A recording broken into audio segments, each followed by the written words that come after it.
I want to say this first before I start the review. This is going to be my last review for Doom at Your Service. The story, it's really not pulling me in. I do get Goblin vibes out of it, and I do love that drama. But for this one, again, it's not pulling me in. I've said this before in the first episode review. I'm not here to bash anybody. I'm not here to talk negative about anybody. I like the actors and actresses in Doom at Your Service. But again, it's really not pulling me in. I apologize for anyone who is upset that I'm not continuing to do reviews for this drama. Again, I apologize. And again, the drama is not pulling me in. So this whole episode really shows us that fate can really be cruel to everyone. And they mean everyone. It doesn't matter if you're just a regular human being or a being who's between God and humans. If it's fate, it's going to happen, either you like it or not. So at the beginning of the episode, we see Donkyung holding Millman's hand as their agreement to the 100-day contract. And then both of them end up in the cafe. Donkyung, she's trying to really understand who he is. Like, she's not curious. She's not, nosy and whatnot. She's just trying to be rational on who he is. And Millman, he was like, well, I showed you my powers before. Did that not convince you who I am? But again, she's trying to be rational. So what he did was he did a little bit of tricks. The first one was doing a power outage. And what's funny is that Donkyung was like, maybe it was just a timely coincidence. And what he did next was he sent comets flying in the sky. And that led her to understand, okay, I get it now. But what's funny, and we don't find out until after that scene, was Donkyung's friend, Gina, she was actually typing whatever she was writing. So while she was typing, there was a power outage that caused by Millman, and there was a comet. And what's funny is that Gina thought it was the divine will that made her suffer. And again, I mean, I'm not saying that was her fate. You know what I mean? But hey, if that was meant to happen, then yeah, fate is cruel to everyone. And then right after Millman really showed Donkyung who he is, he gave her a bracelet, telling her that that bracelet is going to prevent her from feeling pain. And then after that, he just left the cafe. The reason why Millman left the cafe because he went to a prison to go meet with the guy that he kept alive in the first episode, and it's the same guy / culprit, the one with the knife that caused many people to come to the emergency room in episode 1. And the guy in jail, he was trying to commit suicide. He didn't want to suffer anymore. But Millman stopped him and said to him, your time is not up. And eventually I'm going to get you. And he will.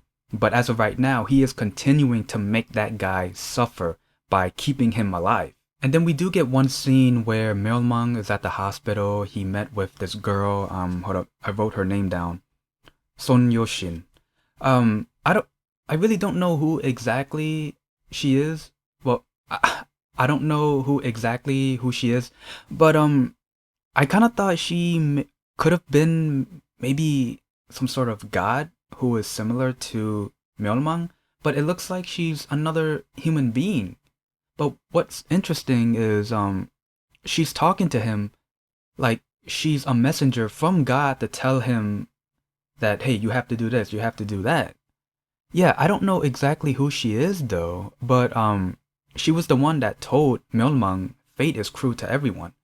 And I remember in one scene where they were talking and Millman asked, why him? Meaning, why him be the person to be someone's wish? And then she answered with, fate is cruel to everyone. And then fast forward, Donkyung was just walking. Here comes Millman, grabbed her hand. He said, hey, recharge the bracelet. It's a romance thing if you think about it. I do find it weird that they have to hold hands to recharge a bracelet. But hey, it is what it is at this point. So as they were talking, Donkyung asked, hey, what if I broke the contract? What if this happened and not that? And what Millman said was, well, if you broke the contract, then someone you love is going to die. I mean, the divine gods did not create this contract for nothing. And if someone broke the contract, of course, there's going to be penalties. And that's crazy that the penalty is that someone you love is going to die. And it's like, dang, that's crazy.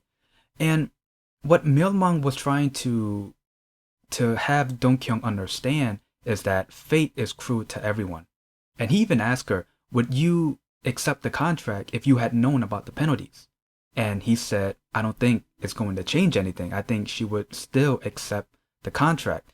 And it shows that, yeah, cruel. It's really cruel. Fate is cruel.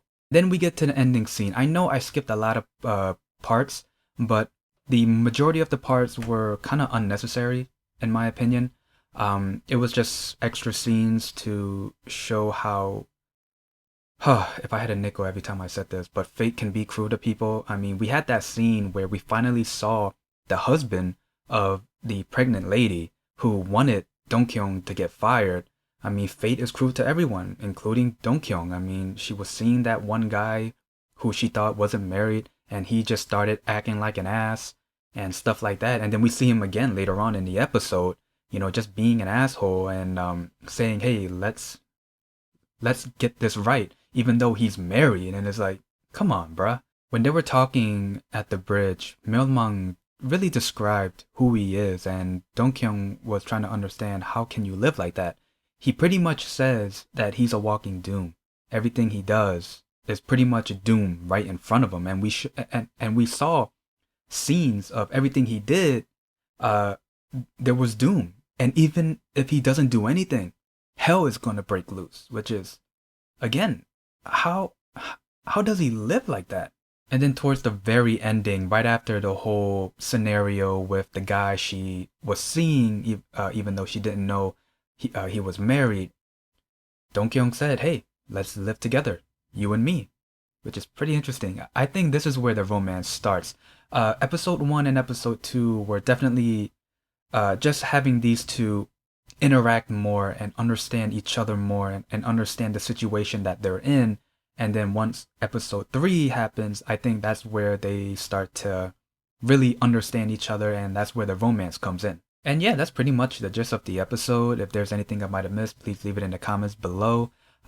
Again, I apologize that this is my last review for Doom at Your Service. I'm gonna say it once again, it really didn't pull me in. I do like the actors and actresses, of course. They are talented, but again, the story just really didn't pull me in. I kind of think episode 1 and 2, I have a feeling I should watch episode 3, because I have a feeling that's when the story kicks in. Because episode 1 and 2, just like I said a moment ago, is just the interaction between our two main leads, and I think episode 3, where it really kicks off once they start living together. But man, I don't know yet. Okay, I'll wait till next Monday and see where I'm at. And if you don't see any reviews for episode 3 and 4, then episode 2 is definitely my last one. And yeah, that's pretty much it. If you guys like this review, leave a like, comment down below, and subscribe. See ya.